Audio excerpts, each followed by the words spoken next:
can hear you now. Okay. Okay.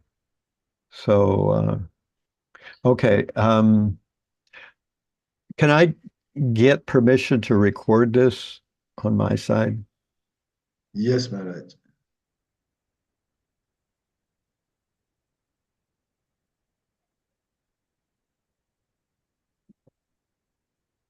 Okay. Okay. Great. Great. Okay, Salika So, Prabhu, take on it the steering wheel. No, no, you go ahead. Go ahead. Hare Krishna, dear devotees, please accept our humble obeisances. All glories to Jagat Guru Shri Prabhupada, all glories to Gurudev, and all glories to His Holiness Chandrasekhar Swami Maharaj. Hare Krishna. Maharaj, we are very much appreciative to have your association today. We've missed you for quite a while, but it's all good. Yeah, we've been having some issues here. Yeah. We're So we're very happy to have you back, especially on this very, very auspicious day of yeah, Gita Jayanti, right? That's it. Gita Awesome. Jayanti. Yes, it's very auspicious. So this is like a triple auspiciousness. We have the Uh-huh. association, we have Ekadashi, and we have Gita Jayanti all together. So without further ado, Maharaj, we may put the verse on the screen and then you may take it over from here. Okay, just a second. Okay. Hare Krishna. I'm doing a timing clap there because I'm not sure what I'm getting today. It's going to be a wild session. We'll see whether any of my stuff works here. Hare Krishna.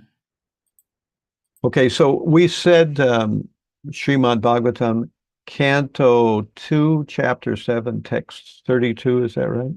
Yes, Maharaj. We have it on the screen. Okay, okay. Or All right. do you want to do it from your end? You do that. Yeah, let me see if I can do it from my end. I may be Okay. able to, I may not be able to. Okay, Let's see please. what actually happens. All right. Do you see it on my screen? Yeah. Yes. Okay. So this is our verse for today, the 32nd verse of the 7th chapter of the 2nd canto.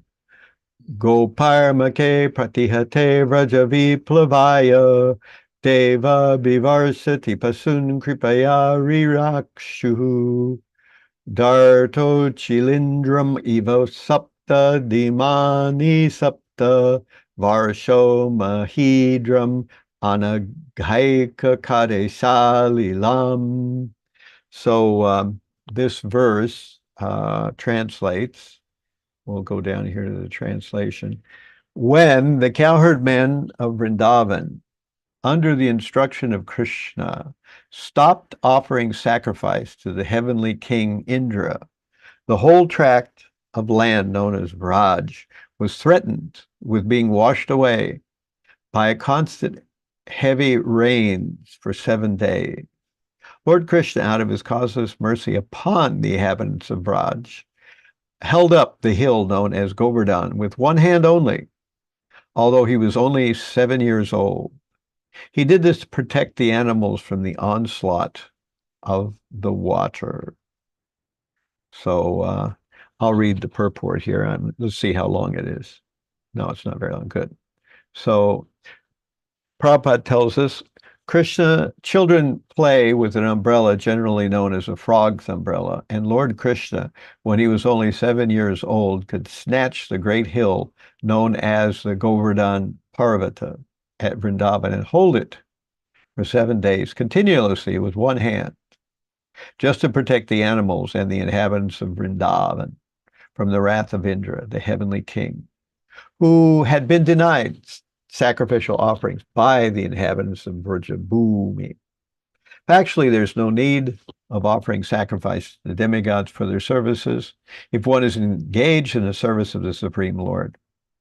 Sacrifices recommended in the Vedic literature for satisfaction of the demigods are a sort of inducement to the sacrificers to realize the existence of higher authorities. The demigods are engaged by the Lord as controlling deities of material affairs. And according to Bhagavad Gita, when a demigod is worshipped, the process is accepted as the indirect method for worshiping the Supreme Lord. But when the Supreme Lord is worshipped directly, there's no need of worshiping demigods or offering them sacrifices as recommended in particular circumstances. Lord Krishna therefore advised the inhabitants of Brajabhumi not to offer sacrifices to the heavenly King Indra. But Indra, not knowing Lord Krishna in Brajabhumi, was angry at the inhabitants of Brajabhumi and tried to avenge the offense. But competent as the Lord was, he saved the inhabitants and animals of Brajabhumi by his personal energy and proved definitely that anyone engaged as a devotee of the Supreme Lord need not satisfy any other demigods, however great, even to the level of Brahma or Shiva. Thus, this incident definitely proved that without a doubt, Lord Krishna is the personality of Godhead, and he is so in all circumstances. As a child in the lap of his mother, as a boy 7 years old, as an old man 125 years of age. In either case, he was never on the level of an ordinary man. And even in his advanced age, he appeared a young boy of 16 years old. These are the particular features of the transcendental body of the Lord. So here's our verse again.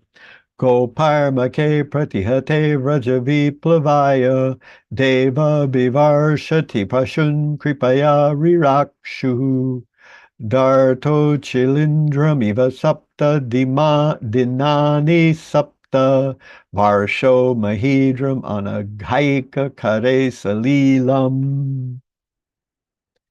When the cowherd men of Vrindavan, under the instruction of Krishna, stopped offering sacrifice to the heavenly king, Indra, the whole tract of land known as Vraj was threatened with being washed away by constant heavy rains for 7 days. Lord Krishna, out of his causeless mercy upon the inhabitants of Vraj, held up the hill known as Govardhan with one hand only. Although he was only 7 years old, he did this to protect the animals from the onslaught of water. Okay, so this particular verse is taken, as we can understand, from the second canto. And this second canto is about, we could say, ontology of the Supreme Lord. So it's called scheduled incarnations. So here, of course, in this one slide, we have a look at something like 10 or 20 incarnations. Yeah, and I think there's 11 of them there or something like that. You can't see them all. Unfortunately, I had to really go fast today, so I wasn't able to do what I usually try to do. So this means that the Supreme Lord is not just coming in one form, he comes in many forms. The Supreme Lord is not just, forced into one particular feature. He has any number of features, and these various features are there so that he can enjoy in different ways. Supreme Lord can enjoy in so many different ways. And because he can enjoy, he is the supreme enjoyer. Whatever he does on his own. And he doesn't need anybody's help. He doesn't need anybody's okay. He doesn't have to do anything. He can just enjoy. And that's what it means to be the Supreme Lord. Now, earlier in in Canto 2, Narada Muni, he's asking his father Brahma about who is the Supreme. He was under the impression that Brahma, his father, was the Supreme, but he's suspecting that maybe his father isn't the Supreme. So if his father isn't the Supreme, then who is? So what do we find out from that? Um, it's important to understand the Supreme, and it's important to understand who the Supreme is, and it's important to understand how we can surrender to the Supreme, because if we know who the Supreme is, then we can actually be properly situated toward the Supreme. So, of course, Brahma, the father, he instructs his son Narada that actually he's not the Supreme. There's another Supreme, and that is the Supreme Lord. And then he talks about how he meditated, and there was darkness, and then the Supreme Lord blessed him, and he could see the pastimes taking place. And then the Supreme Lord came and gave him various instructions. So Brahma is getting instructions from the Supreme Lord. And then, of course, now Brahma is explaining some of the various incarnations. And this chapter of the second canto, chapter 7, is about various scheduled incarnations and what they do. And in this case, today's verse is discussing the particular pastime of Govardhan Hill. So we find that this Govardhan Hill pastime, I didn't change the caption there, so the caption doesn't fit. But at any rate, this is the verse we just spoke about. We just read this verse. When the cowherd men of Vrindavan, under the instruction of Krishna, stopped offering sacrifice to the heavenly king Indra, the whole tract of land known as Raj was threatened with being washed away by constant heavy rains for 7 days. Lord Krishna, out of his causeless mercy upon the inhabitants of Raj, held up the hill known as Govardhan with one hand only. Although he was only 7 years old, he did this to protect the animals from the onslaught of water. So we were just reading that. And we see that there are a number of lessons in this pastime, and that's what I want to focus on today, because Krishna is so expert. He can do many things with one action. He can do, he could do things even with no action. We know that Krishna can eat with his eyes, so his body isn't moving at all, but he's eating. And we know that Krishna can cause someone to leave their body simply by his desire. He doesn't need the demigods to do it. He doesn't need to come himself. He doesn't need to send a warrior to, charge somebody and take their lives. He doesn't need any of those things because he's the Supreme Lord. He's in charge of everything, and he's the one that supplies and sustains everybody. All he has to do is just stop sustaining somebody, and they immediately leave their body. So this is the nature of the Supreme Lord. He can do anything simply just with his bare desire. He doesn't need anything more. He doesn't need anything less.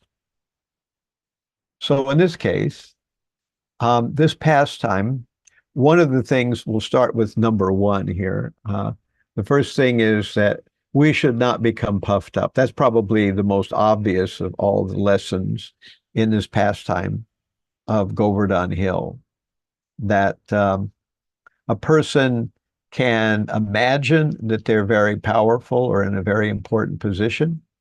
And when they do, very often they become very egotistical. It's easy to happen. And this is kind of especially a warning to all devotees, because ostensibly Indra is a devotee. He is actually trying to serve Krishna. The demigods are not demons, they're devotees. At least they're supposed to be. They may be a little bit materialistically inclined, but they're supposed to be devotees. However, if we look at this pastime, we know the whole story that Krishna, as a little boy, he comes up to his father. His father is performing this Indra Yagya. The Indra Yagya has a lot of details to it. The men are organizing themselves to perform a fire sacrifice for Indra. And Krishna simply asks, apparently, in a very sort of childish way, my dear father, what is the purpose of this sacrifice? Is it a uh, sacrifice done as a tradition? Is there some purpose behind it? I've heard that when a person understands the purpose behind a sacrifice, they get more out of it than if they don't. And, you and I are of the same family, so there shouldn't be any secrets between family members. So please tell me honestly why we are performing this Indra Yagya. And of course, Nanda Maharaj explains about how the rains are required for crops to grow. And without crops, they have no food. So he explains that also for the rain to come, Indra is in charge of rain. So the tradition always has been to please Indra as the demigod in charge of the water of the rainfall, and therefore in this way they can assure that their crops for that year will be very full, very plentiful. And when this is a very common sense explanation, but then Krishna shoots holes in it. He says, well, why do we have to please Indra? It rains on the ocean too, and there's no crops going to grow on the ocean. So what's Indra got to do with it? He says that actually we depend as cowherd men and women, we depend on Govardhan Hill. We depend on the cows and we depend on the brahmanas. We should worship those instead of worshiping Indra, and that will be sufficient. So when Krishna says that, Nanda Maharaj thinks about it for a minute. He says, okay, well, what you've said is kind of nice. I think it's correct. So we'll do the Indra puja first, and then we'll do a puja to Govardhan Hill, to the cows and the brahmanas. And Krishna says, no, there's not enough time. We have to just take all the stuff we were going to use for Indra and do that.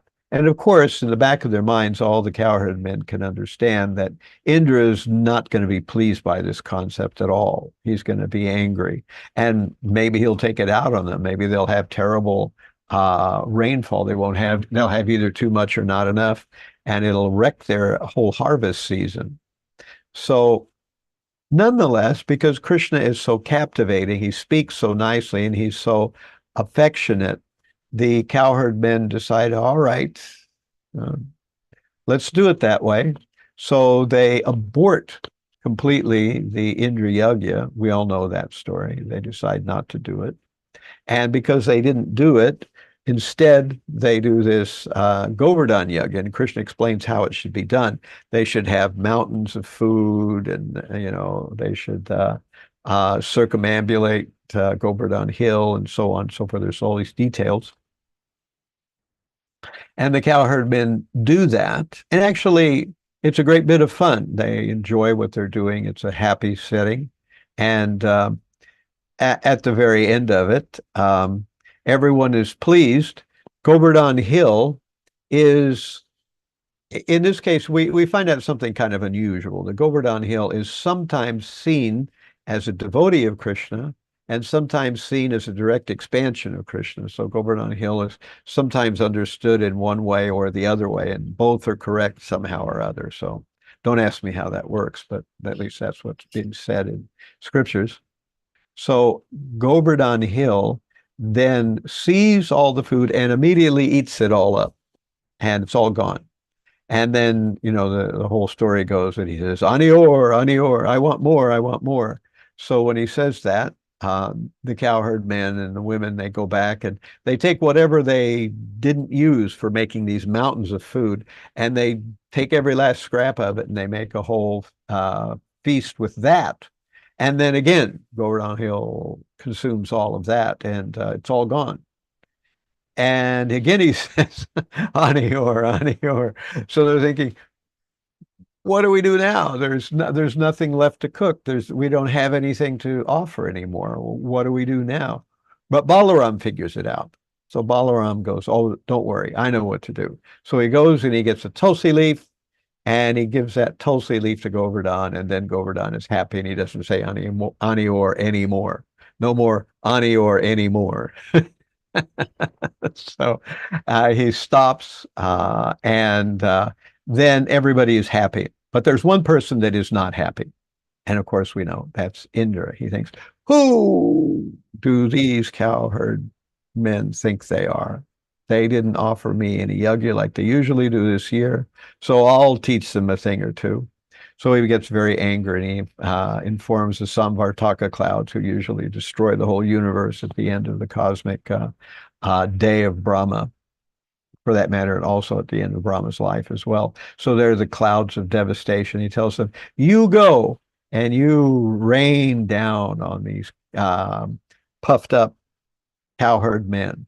Now, what's interesting is that when one is puffed up, one thinks other people are puffed up. That's one of those interesting human nature phenomenons that this was also there, when Daksha was chastising Lord Shiva, saying, I'm not talking about mild-mannered people. I'm talking about people who are crude and uncivilized, like Shiva, So because he was crude and uncivilized, he was thinking Shiva was crude and uncivilized. And because Brahma was puffed up, I mean, not Brahma, but Indra was puffed up, he was thinking the cowherd men were puffed up.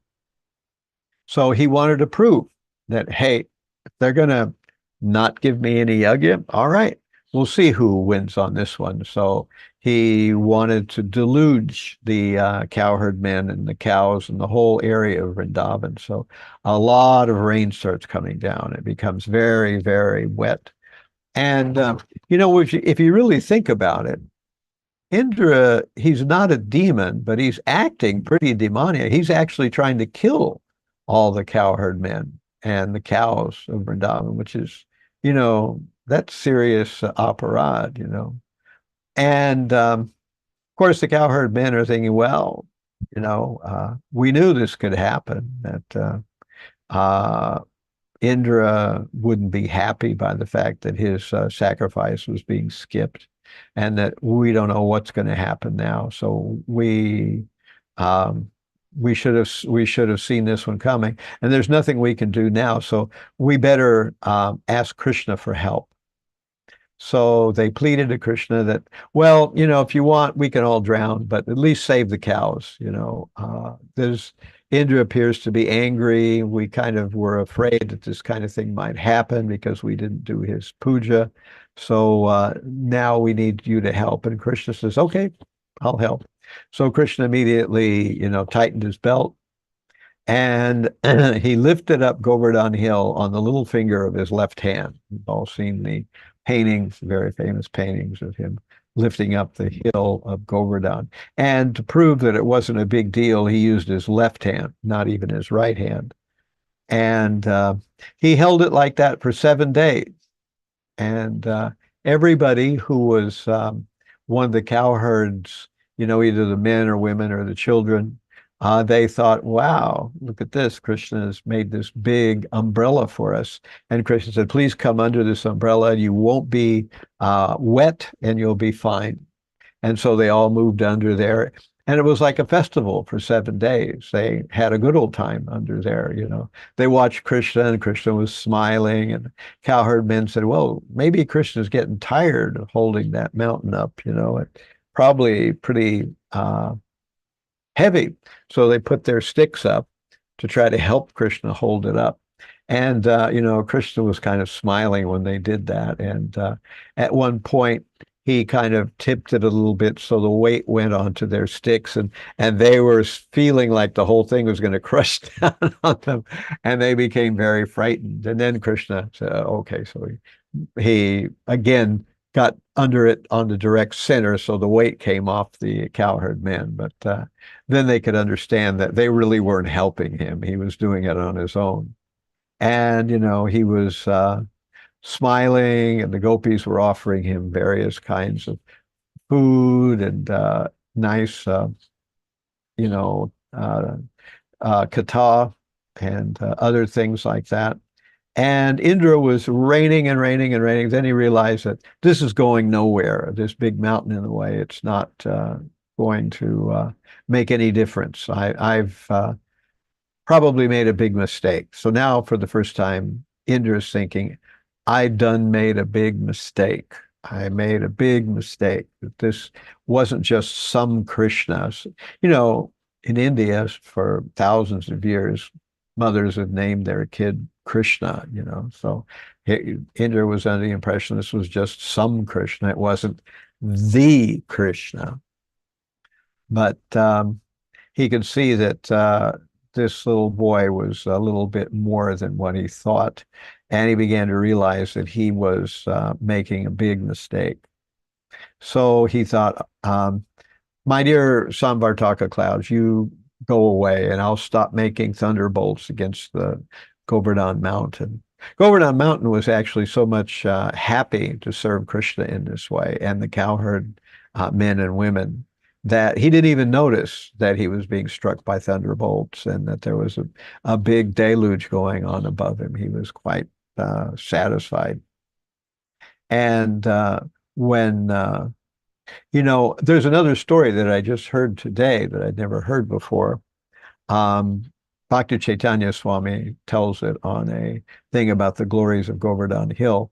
And he claims that when Ramachandra wanted to build a bridge to Lanka, he had the monkeys throw rocks in the river, in the ocean, and those rocks were floating. So they were finding rocks, and of course, big monkeys like Hanuman were throwing huge rocks, and sometimes they were throwing whole mountains into the water to make this bridge all the way to Lanka. So he actually came to Govardhan, to Vrindavan, and he was going to take Govardhan and throw Govardhan into the ocean and make it part of the bridge to Lanka. But just as he was starting to try to lift Govardhan, a voice came and said, "The bridge to Lanka is finished. We don't need any more." So Govardhan actually thought, "Oh, I missed my chance to help Ramachandra. I couldn't go because I was too late." But he heard then that he would get another time lifted a little later on. Of course, that would be in the time when Krishna was here at the end of Dwapara Yuga. So that would be much later when he would be lifted, this time not by Hanuman, but by Krishna himself on his left hand with his little finger. So this mountain was lifted, and when it was lifted, it thwarted everything that Indra had thought that he was going to accomplish. So Indra was completely at a loss. He didn't know what to do next, He thought, well, I think I've made a big, big offense. So another story that I heard from Bhakti Chaitanya Swami was that he was mentioning the fact that Indra thought, well, Brahma also offended Krishna. He stole the cowherd boys. Hey, there's a clue. I'll go ask Brahma how to get on the good side of Krishna again. So Indra went to the planet, to Brahmaloka, and he asked, knocked on the door, and he said, my dear Brahma, back then when you offended Lord Krishna by stealing his cowherd boys and putting them in a cave, that was a big offense. I just kind of made an offense myself. I tried to kill all the cowherd men in Vrindavan and Krishna by drowning them. So, how do you get on the good side of Krishna again after you make a big blunder like that? And so Brahma said, my dear Indra, my offense wasn't anything like yours. You did a serious offense. I don't know how to help you. You're on your own, Indra. So Brahma wasn't any help.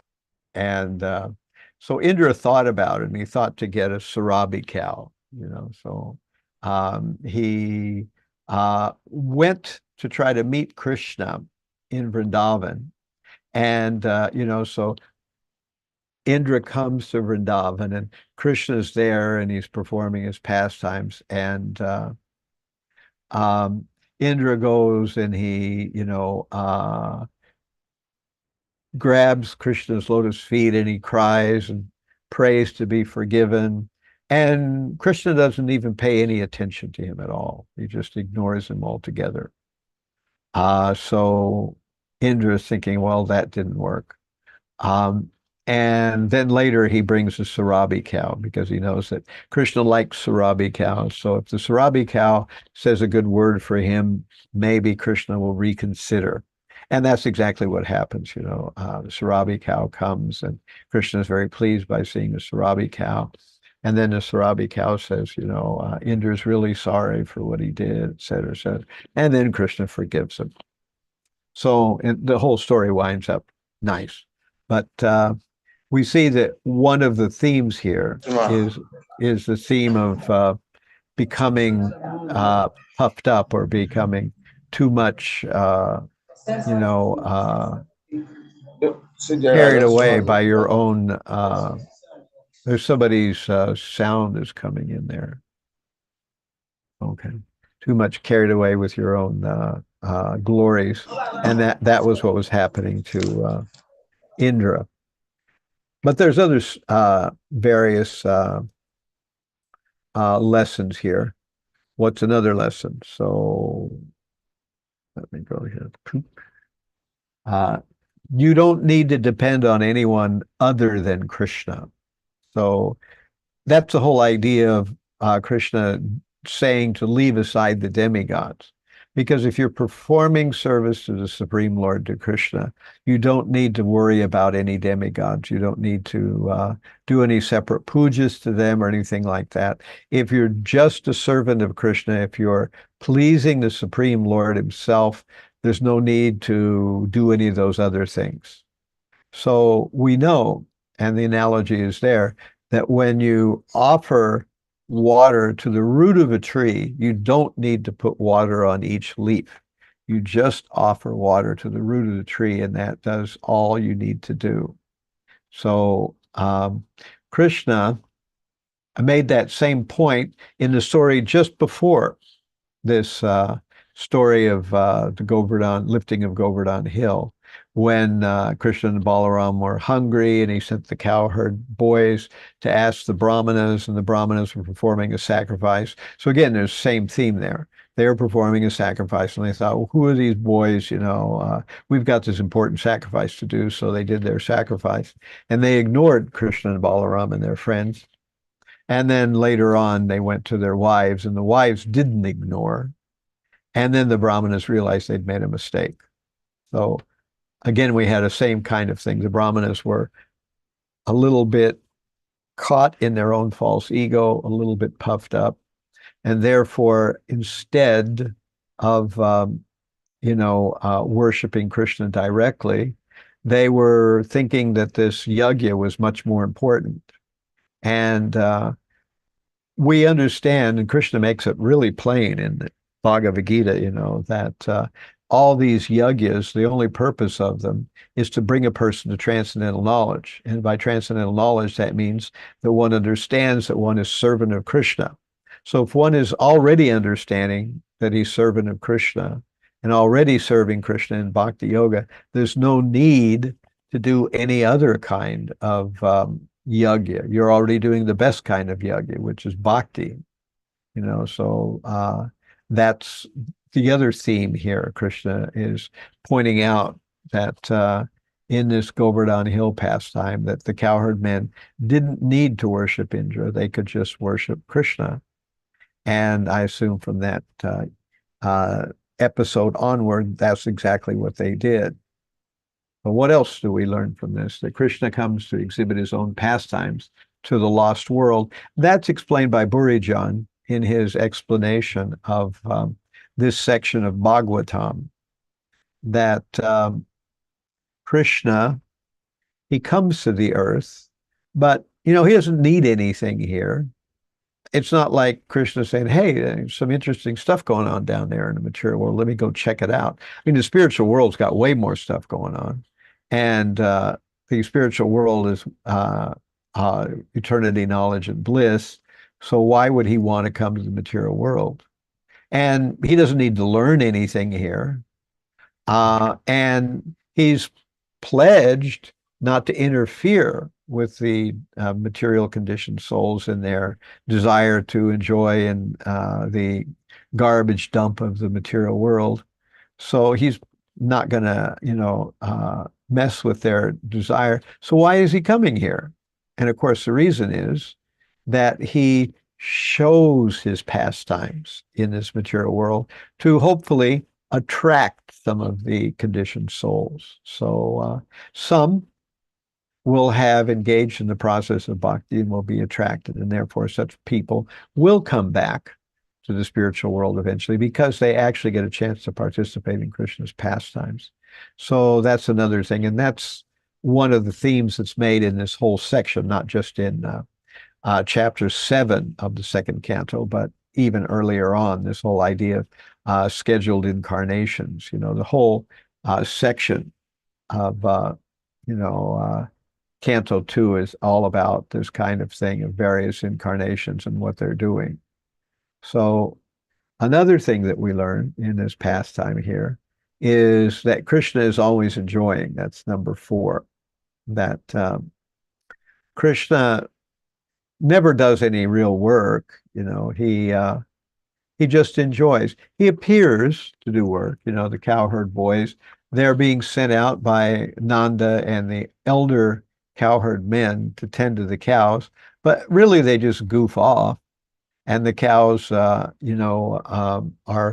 following them because the cows are attracted to Krishna. So the cows automatically tend themselves. The kids don't have to do anything serious.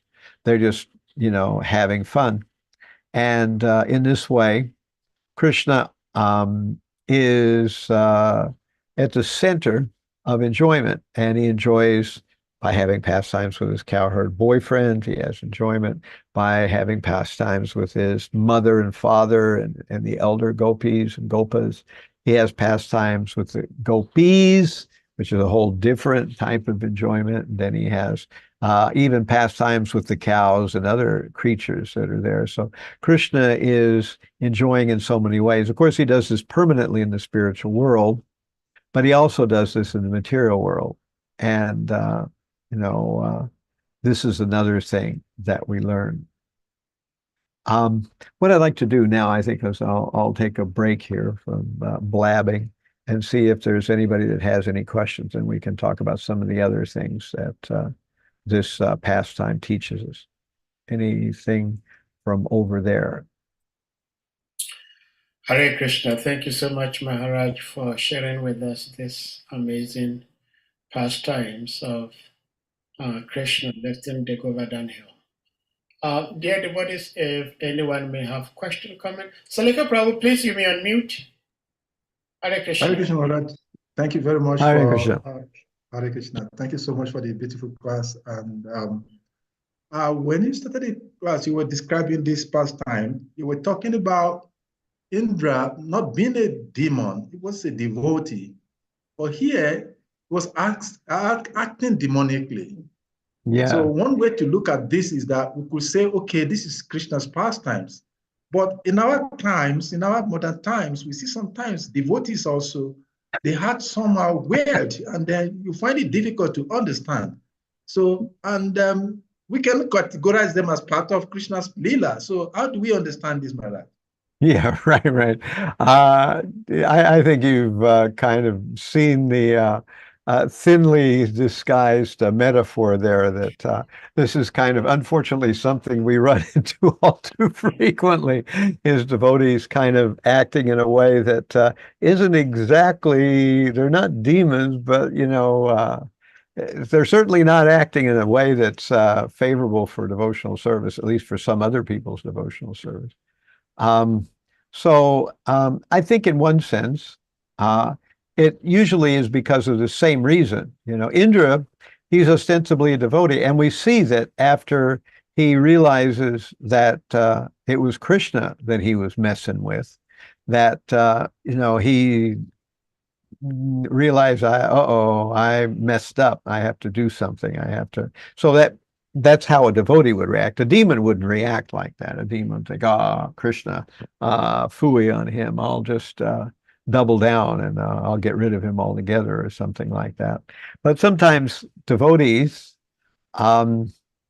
usually this is one of the themes that I really wanted to work on today, is this idea of how the false ego sneaks up on you like a cat or like a tiger or something, little by little, inch by inch, drop by drop. And then one day you're saying, who do these cowherd men think they are? They're supposed to offer puja to me. That's the system. That's the system. They're supposed to do this. They're supposed to do that. They're puffed up when we don't think, well, maybe I'm puffed up, So before you call somebody else puffed up, you have to ask yourself the question of, well, if I think they're puffed up, could be I'm puffed up. Maybe we're both puffed up, we have to kind of examine our own, backyard and see what's going on there, This is one of those things that we have to be careful about. And I think we have to be ready to forgive devotees. Krishna, after all, forgave Indra. He also forgave Brahma. Both of them were acting in a kind of non-submissive way. Of course, Indra was way more out of line, but Krishna ultimately forgave him. So we have to be kind of aware that we should kind of overlook it, because people will make mistakes. And, the false ego really has a sneaky, sneaky, sneaky, sneaky way of sneaking up on you. It never does it all at once. You start off as a brahmachari or brahmacharini. Nobody gives you a second look. Somebody tells you to take out the garbage. You think, well, I better take out the garbage. 20 years later, somebody tells you to take out the garbage. You think, well, why doesn't a brahmachari do that? It's a whole different mentality. We have a different view of things. We think, now I've achieved something, now I'm somebody, now people should pay attention to me, et cetera, et cetera. And it doesn't happen overnight. It happens like inch by inch, and that's why we don't see it coming. And usually when we get like that, we have a blind side. And because we have a blind side, eventually Krishna wakes us up to the fact that we're starting to become puffed up some way or another. He puts us into humiliating circumstances, just like Indra was here. Indra did his best. He ranted and screamed and threw his thunderbolts and did his whole number, and still, Krishna just kind of, it didn't have any effect at all. It was like he was, not Indra, but a little ant or something like that. And of course, this is not the only way Krishna does it. There's so many ways Krishna humbles devotees. And then we should see, well, maybe, this is happening to me right now. I'm being humbled. Whenever we think, somebody else is too puffed up, when we think that somebody else is not respecting us, usually that's kind of like one of those dashboard lights that goes on, check engine, where you're driving a car and it says check engine and you think, well, I won't worry about it. And then you're on a big 500-mile trip and the engine blows up. And, so it's a warning light, So, and this will happen. And it's not like, maybe. It'll probably happen a number of times to you, to people around you, et cetera, et cetera. You will see devotees kind of getting full of themselves and getting kind of taken down a notch or two by Krishna. You might also find yourself like this, realizing that you were kind of getting, big headitis, and that means that the swelling in the head has to go down somehow or another. And Krishna applies some kind of tourniquet or some kind of fever reducer or some kind of thing to make you come around. And hopefully you can see it coming and you don't do the other thing where you just double down and wind up leaving Krishna consciousness. When you think, these people don't appreciate me. They're all knuckleheads.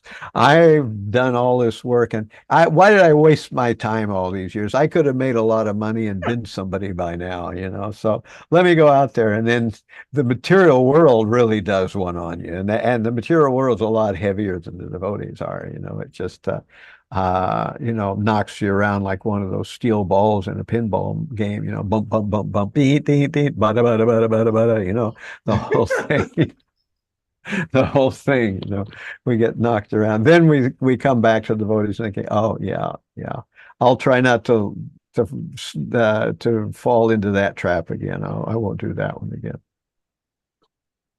Thank you so much, Maharaj. Yeah. Hare Krishna, thank you so much for that question, Silika Prabhu and Maharaj. Thank you for the answer. Anyone else with something to say, share?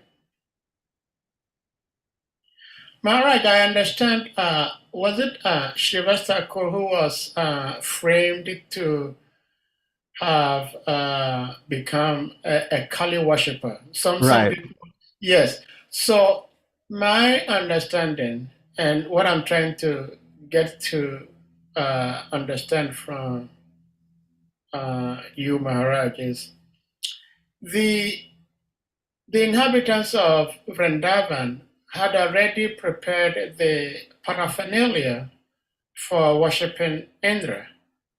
And now Krishna is asking them not to offer those paraphernalia to Indra. They should rather offer to Govardhan. Did they use the same paraphernalia or they used different paraphernalia befitting Govardhan? Or they just used what they were going to offer to Indra now to Govardhan? I get the sense that they didn't exactly just, peel all the labels off and put Krishna on them. I think what they did was some of the things that, obviously some things like milk and ghee and water and stuff like that, they could probably use.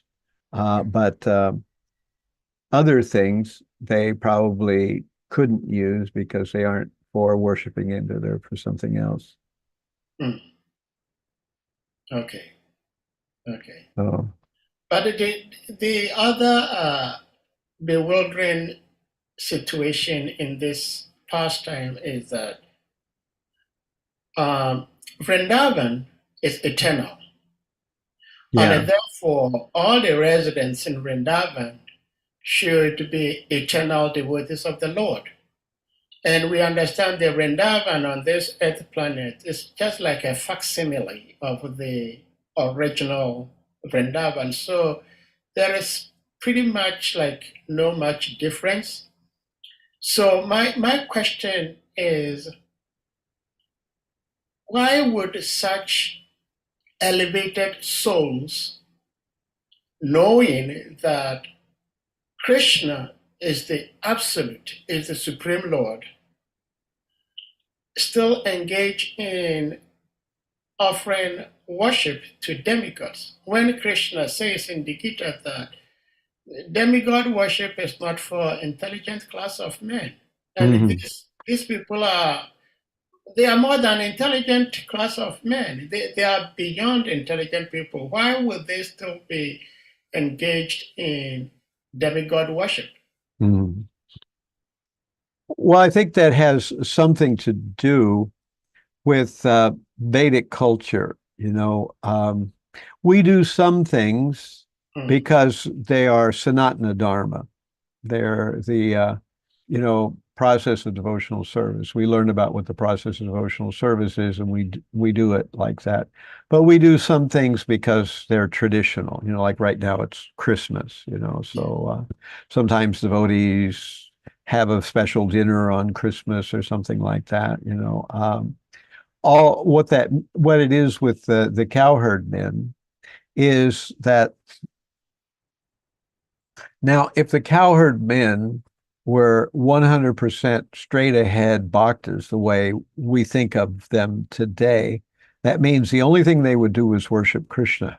And since Krishna's living with them, then that pinches out the loop. Then Krishna is the Supreme Lord, and how can they worship him as a son or a friend or a lover or any of those other things? He's the Supreme Personality of Godhead. So instead, they kind of live in a different kind of social environment where Krishna doesn't necessarily seem like the center of everything, at least explicitly. So they are following the Vedic, what we would usually refer to as the either karma kanda, or we would call it the what is it? There is direct worship. It's part of karma kanda. Yeah, it's kind of actually about 85%, 90% of the Vedas is all that stuff, basically karma kanda. There is, the direct worship, which is Nivriti Marg, and then there's Pravrti Marg, which is indirect worship, which is Pravrti Marg is all this stuff about fire sacrifices and about worshiping demigods and about performing austerities, about fasting, about giving in charity. Very interesting. I've just been, giving class on chapter 4 of Bhagavad Gita. It's really all there, brahmacharis, celibacy, about reading the Vedas. And these are all, things that are usually what we think of as Pravrti Marg. They're not directly pointed at Krishna. They're directed at performing compliance with Vedic regulation, which upgrades you and purifies you. But as Krishna says in chapter 4, the goal of all these kinds of yajna is knowledge. And what is knowledge? Knowledge is to know that you're a part and parcel of Krishna and you need to serve Krishna. So if you already know that you're part and parcel of Krishna and you need to serve Krishna, then you don't have to worry about any of that other stuff. You can just cut to the chase and do that. And that's basically what we do as devotees. But when you're talking about Krishna Leela, they really can't do that because that destroys the Leela. So they have to have some kind of apparently, superficially, they're worshiping Indra. Superficially, they may be performing these karma kanda rituals. Superficially, they have a system where, they have these festivals for demigods and things like that. But actually, their whole lives are about, what's Krishna up to right now. But they're not thinking of Krishna in the sense of Krishna being God. They're thinking about Krishna as Krishna just being their attractive young boy that's a part of their community. And so if they suddenly saw him as God, then that would vaporize all the pastimes, and they would suddenly be in a different pastime altogether, a different kind of Leela with Krishna. So I think that's partly what's going on there. And And there are definitely people in the Vrindavan Leela that are not on the same level.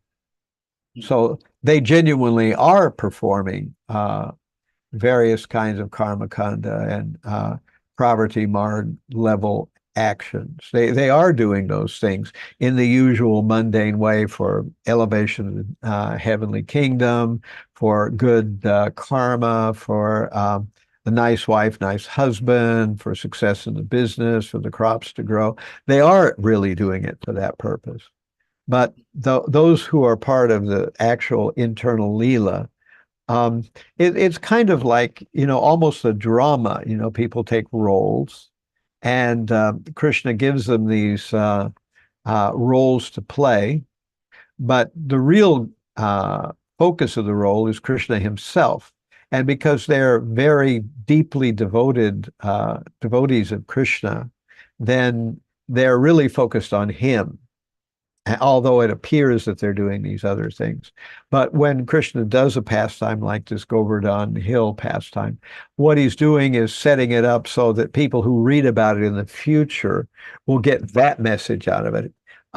He's giving that message to the cowherd men and cowherd women, but it's really for the future people as well, more maybe for them than for the others, So that's how I would respond to that question. Well, thank you so much, Maharaj. Krishna's pastimes are always complicated. So, Yeah, right. Yeah. He does one thing, but it serves so many different purposes. So yeah.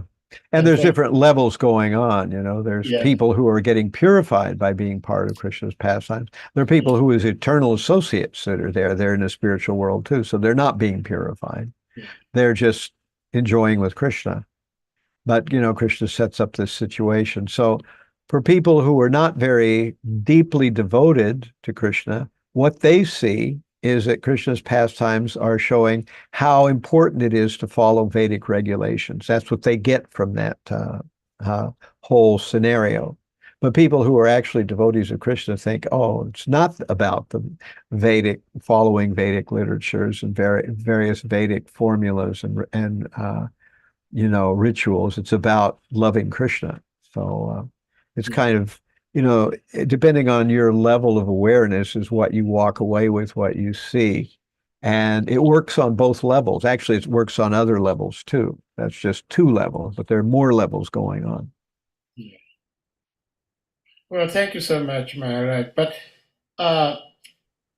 I've heard from some devotees and quite senior and advanced devotees say that the gopis are all direct personal expansions of Srimati Radharani. Mm-hmm. But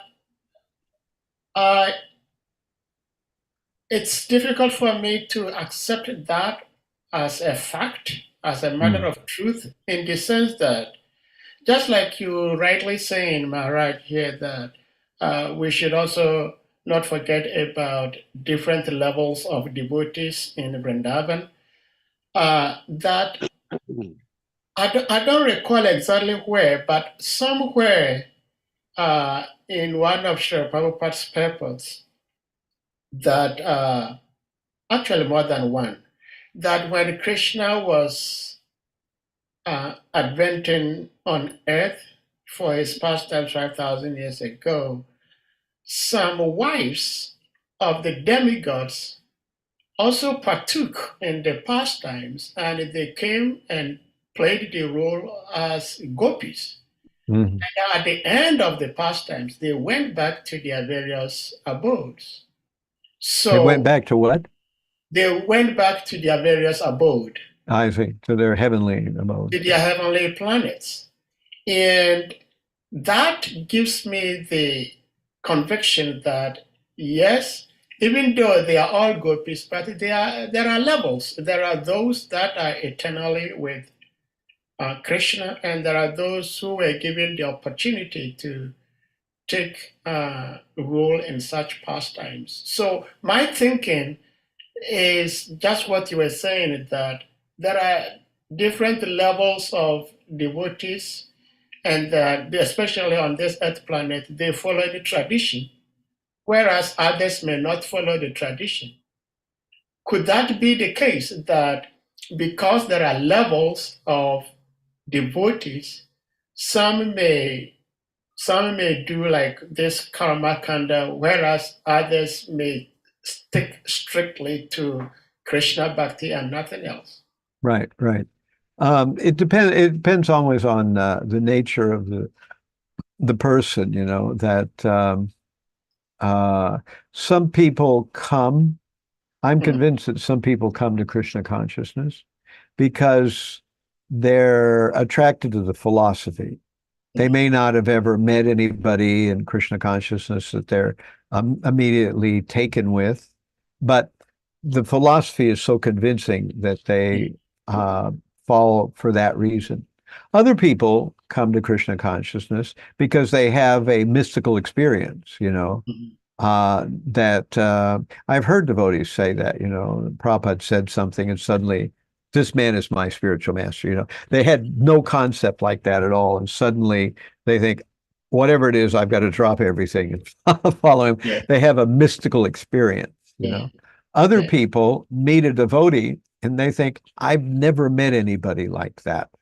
I want to be like that. That's the way everybody should be. I'm giving up everything. I'm going to be like this person. You know, it might not even be Prabhupada. It might have been one of his disciples or something like that. So some people come that way. Other people are born into Krishna consciousness. Their parents were devotees, and so they're devotees too. You know, they may have their own realization or maybe not much realization. So that's another way people come to Krishna consciousness. And, you know, some people are actually following that whole, what they call the yoga ladder. You know, some people, they realized that just trying to enjoy was giving them a lot of bad karma. So they upgraded themselves and they started following some kind of rules and regulations. Then following rules and regulations, they realized that no matter how much they enjoyed things in the material world, it was still a crappy place and they couldn't be happy. So they thought, well, what's beyond that? And so they went through a jnana phase, and now they've gotten to the jnana phase. Then they hear about yoga and they think, wow, well, maybe I should become a yogi or something like that. It's all about mystic experience. And so some people do like that. And eventually they hear about this stuff called bhakti. And they say, well, I never heard about this. How is this different from everything else? And so then they switch. So there's all kinds of ways people wind up getting involved in Krishna consciousness. And, you know, and there are other people I hear that just have a direct experience with Krishna or Prabhupada, even though it's just completely a bolt from the blue. I've heard stories like that too, where, you know, the devotee's mother, she went to the Brooklyn Temple, and, you know, she was really worried about her daughter becoming involved in Krishna consciousness. And so her daughter brought her to the Brooklyn Temple. And when she was here at the Brooklyn Temple, they went into the Prabhupada Museum where there was Prabhupada's murti. And, you know, Prabhupada, you know, has this plastic form and he looks like he's writing. And the mother, who was skeptical of Krishna consciousness, saw Prabhupada move and look up at her. And that just, you know, she wasn't ready for that, you know. And, you know, you wonder what's going on there, you know. Some people are trying like anything to get some juice in Krishna consciousness. Here's somebody who's skeptical of Krishna consciousness. And, you know, suddenly out of the blue.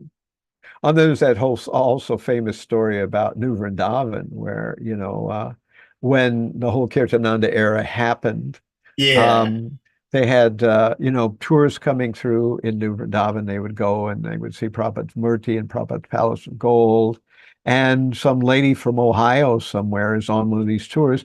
She's not a devotee. She doesn't know anything about Krishna consciousness. And she's going in front of the Prabhupada murti, and Prabhupada tells her to take his shoes And you know, it's it's one of those stories that doesn't make any kind of sense at all. And she does it. She takes Prabhupada's shoes and puts them in the bag, and then 10 years later, she has a dream, probably, to put my shoes back in West Virginia again now. So, these kind of things make no sense at all. It's just, for some reason, Prabhupada works through people who, seem to have no connection with Krishna consciousness at all. So you have all this kind of thing going on. So who knows? It's a strange world. Yeah. Yes, well, that pastime is very, very interesting. Yeah, right. A tourist being asked by Prabhupada to carry his shoes away. And Yeah. the devotees were going everywhere looking for his shoes. Right.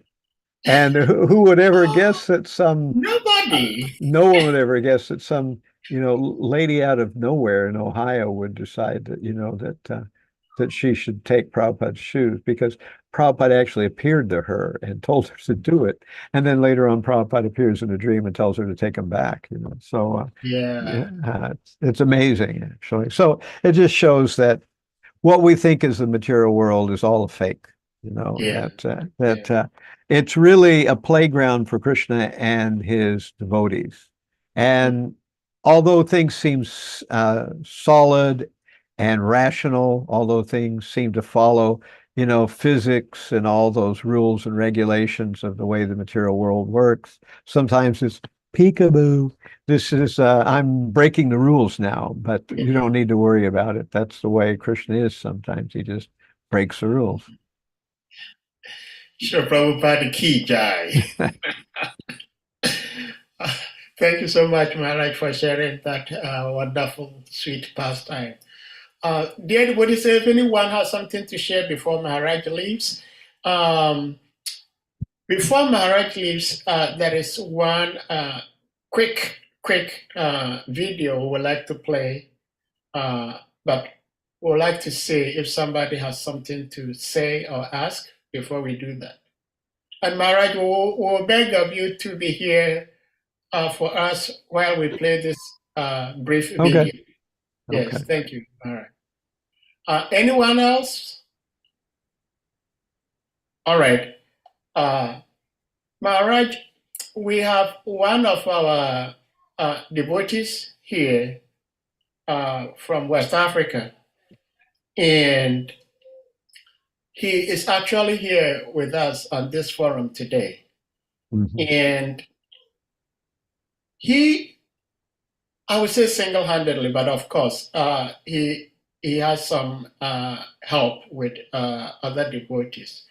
But he has masterminded and had spearheaded this amazing project of translating Bhagavad Gita as it is into a local language in Nigeria. Mm. Nigeria is a very huge country with a very huge population, over 200 million people. Really? Yes. And there are lots of lingua franca in that country, but the two major lingua francas in that country are Igbo and Yoruba. And Wow. he has translated Bhagavad Gita as it is into Yoruba, which is one of the predominant lingua franca in Nigeria. So there is no audio attached to it, but it's just a video just to show to devotees. So we're going to play it here. So this is the Bhagavad Gita. Very well published, printed.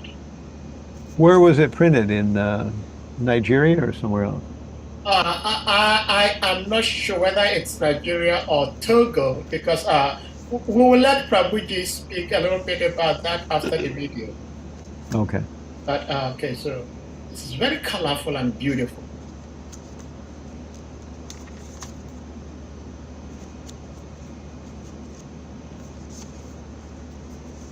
And of course, we have Bhaktivedanta Maharaj, who is a direct disciple of Bhaktivedanta Maharaj.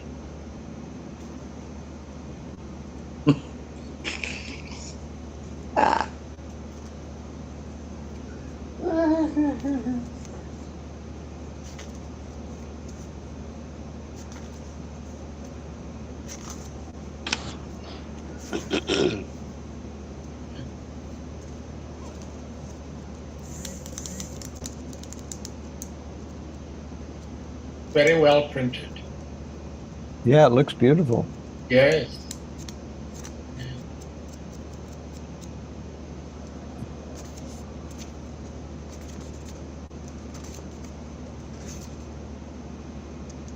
So that is the local language. Hmm. Yeah. Well, Is that all thank she you so wrote much. then?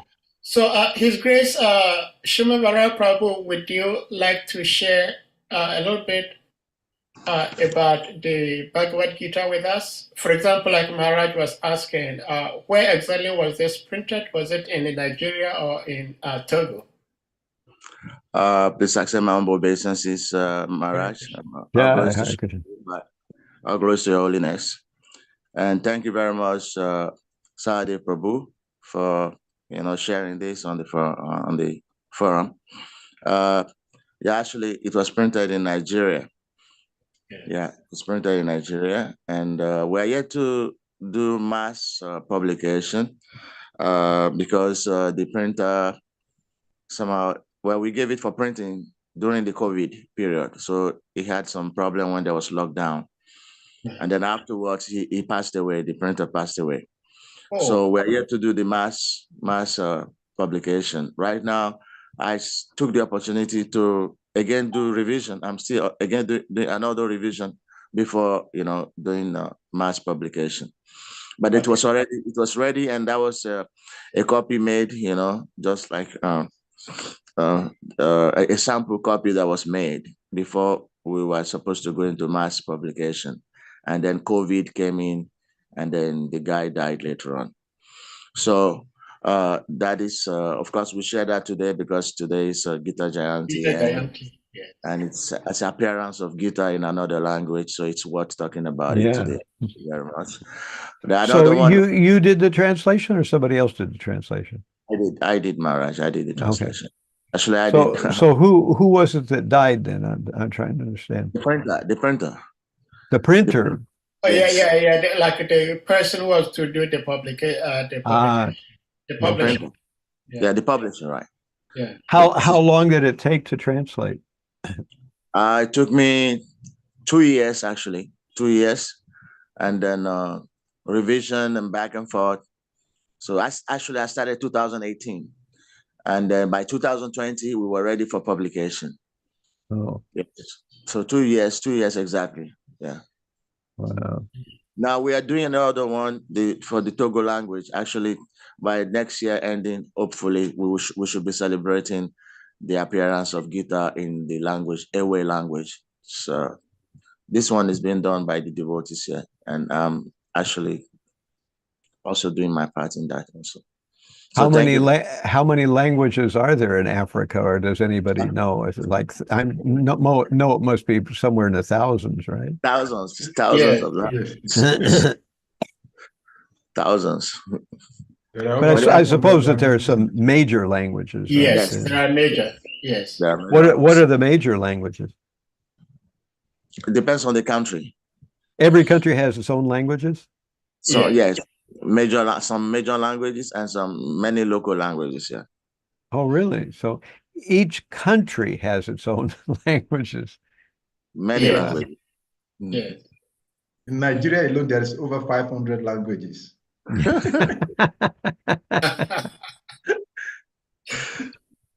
But those two are like the major, the Igbo and Yoruba, and Prabhuji was mentioning the Ewe.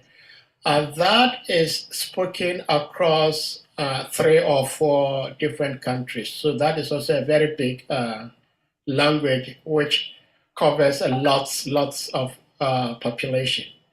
So it will be Yeah, very, I was it will be wondering if very beautiful. there were any languages that really spread out over a bunch of different countries that would be really important target languages because they take in more than one country, but I guess there aren't many like that. Yeah, that is the Ewe. The Ewe or Ewe is spoken in Ghana, is spoken in Togo, is spoken in Benin Republic. So at least there are 3 different countries that speak that language.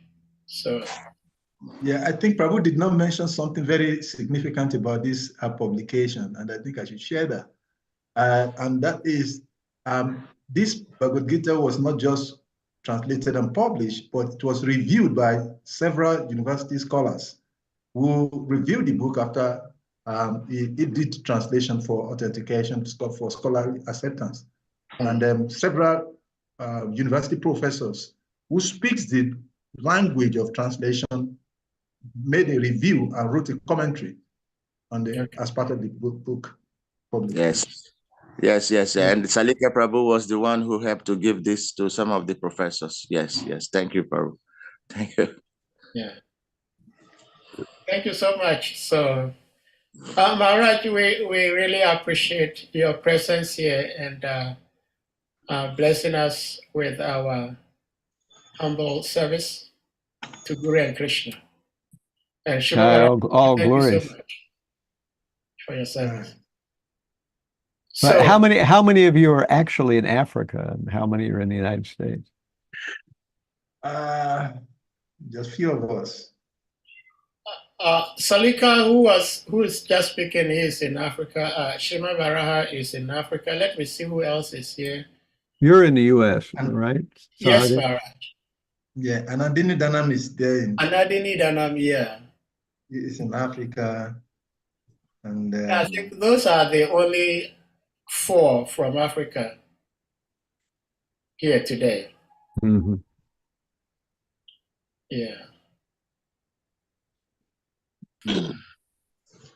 Well, thank you so much, Maharaj. And on this note, we're going to, Maharaj, except if you have some sort of concluding message to give us, otherwise we want to bring this to a close. Well, right. I think in general, whenever we look at Krishna's pastimes, we may have heard the pastime a number of times, but if we look at it and we try to understand what message Krishna is trying to give, and it's usually more than one message, so it's a lot of different messages Krishna is giving us, and we can try to learn what that message is and take it away. And, I keep thinking these days more and more about what actually do I feel when I think or talk about Krishna. I can see that I have all this, knowledge and all this, details, but trying to actually have a real feeling for Krishna is not so easy. And I'm trying to think, what it will take to go that route, what I need to do more, because every once in a while, I'm going along a devotional service and suddenly something that I've been doing or saying for a long time, I hear it or see it or experience it for the first time in a deeper, more realized way. So that's what I think Krishna consciousness is all about, when something goes from Vigyan to Gyan, from Gyan to Vigyan, from theoretical knowledge to actual perceived knowledge. Because as a result of many, many past lives and many bad habits, we may know a lot about Krishna. We may even be externally focused on Krishna in a number of ways, but still we have all these reservations and whatever you want to call it, So this is the nature of Krishna consciousness, to keep plugging on and trying to really connect with Krishna as we go forward in life. Yeah. Thank you so much, Maharaj, for sharing. Okay. Thank you so much. All right. All glories to all of you there in either U.S. or Africa, wherever you are. Hare Krishna. Thank you, Maharaj. Vanchakalpadivascha, Kripasindhivescha, Patita Pavanebhyo, Pavanebhyo, Vaishnavebhyo, Namo Oh, Namaha. wow. Devotees, we may Krishna. chant Hare Krishna Maha Mantra to express our appreciation for Maharaj's presence and wisdom and love. So please, you may unmute. Jai. Hare Hare Krishna, Hare Krishna, Krishna, Krishna Krishna, Krishna Hare Hare. Hare Hare Hare Rama, Rama, Hare Hare Rama, Hare Rama, Rama, Rama, Rama Rama Rama, Rama, Hare Hare Hare. Hare. Okay, And I'm going to do a quick timing clap so that I can sync up these different videos. Okay. Okay, so now we can close out. Thank you all very much, Haribo. Hare Krishna. Thank you. Hare Krishna, Maharaj.